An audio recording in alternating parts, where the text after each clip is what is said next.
আসসালামু আলাইকুম। আশা করছি সবাই ভালো আছো। তো এই তো হচ্ছে আজ মেহেদি পড়ছি, ঈদের পরদিন মেয়ে পরিয়ে দিচ্ছে। তো এই তো বিকালবেলার দিকে হচ্ছে বাসায় অনেক মেহমান আসছে, তো তাদের জন্য নাস্তা রেডি করলাম আর কি।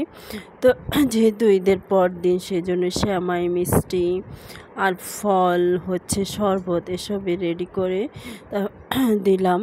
তো হচ্ছে রেডি করে তো ওদেরকে দেওয়ার পর যখন চলে গেল সব কিছু ওয়াশ করে মুছে তারপর এখন রেখে দিব আর কি। যে মানে অনেক টাইম মানে একটু পরে দেওয়ার 5 মিনিট পরে হচ্ছে কিছুটা পানি যখন ঝরে যায় তখন হচ্ছে আবারও মানে এগুলি মুছে রেখে দিলে হচ্ছে ঘরটা পরিষ্কার ক্লিন দেখা যায়।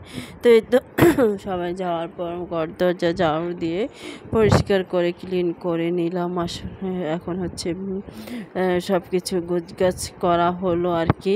তা আসলে মেহমান আসার পরে ঘর দরজা একটু এলোমেলো হয়ে যায়, তো সেগুলোকে আবার গুছিয়ে পরিষ্কার না করলে হচ্ছে ভালো লাগে না। তো এই তো কাপড় চোপড় ধুয়ে নিচ্ছি। তো আজ এই পর্যন্তই, সবাই ভালো থাকবেন।